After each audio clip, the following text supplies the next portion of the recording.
Lindsey Graham got into a bit of a tizzy this week during an interview with NBC host Kristen Welker. You see, Kristen Welker decided to ask Lindsey Graham, rightfully so, about Donald Trump meeting with Hungarian authoritarian leader Viktor Orban last week at Mar-a-Lago.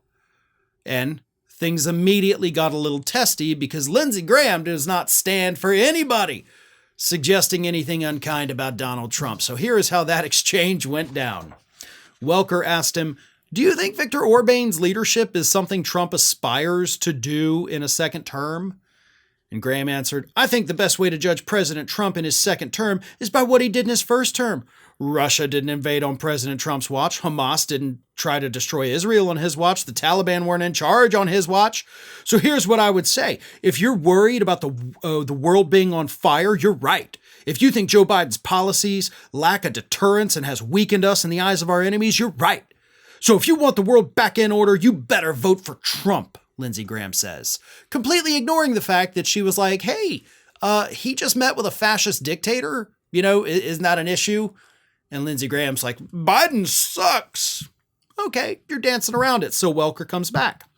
She says, former President Trump has talked about being a dictator on day one. He said it's nice to have a strong man running our country. He's talked about retribution in a second term, Senator.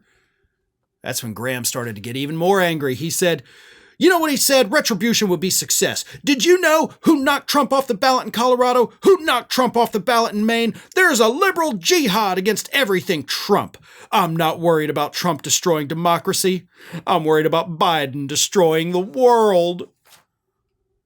Yeah, the guy they call Sleepy Joe is also somehow capable of destroying the world, Lindsey Graham says, in this liberal jihad. So that's a statement. It doesn't make any sense, but it sure is a statement, isn't it? Oh, and by the way, Lindsey, let's go ahead and clear some things up since you don't seem to understand how things work. Who kicked Trump off the ballot in those states? Lawsuits brought by Republican voters. Yeah, you forgot about that part, didn't you? It wasn't the liberals that did it. It was the Republicans who filed the lawsuit that the courts then agreed with. After a little bit more back and forth, including some more questions about Viktor Orban and Trump's meeting, Lindsey Graham finally blew his gasket altogether and he said, "Orban is not on the ballot. Let's have that debate, okay? Orban is not on the ballot. You've got to vote between Trump and Biden. Biden has screwed the world up every way you can. Broken borders, the world on fire. If he's really back, if he's with it, if he's energetic, get in a room with Donald Trump and debate. Take questions from people like yourself rather than reading a teleprompter. If there's an election in the history of America that deserved debates between two candidates, it's this election. Trump just told me, his campaign just told me, anytime, anywhere, let's debate." We technically do have presidential debates. Granted, they're coming up, closer to the election. And hey, listen, I'm actually in favor of those two men going at it right now on the debate stage. But Lindsey, you seem to be very confused. Just really about everything.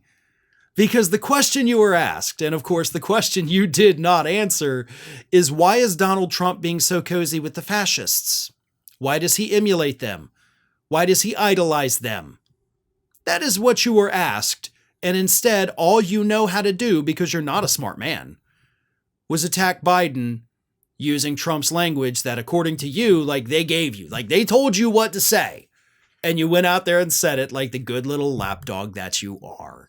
Well, folks, we have crossed that 1 million subscriber milestone, but rest assured, we are just getting started here at Ring of Fire. So if you're not already, please do subscribe to the channel and make sure to like, share, and comment on the videos.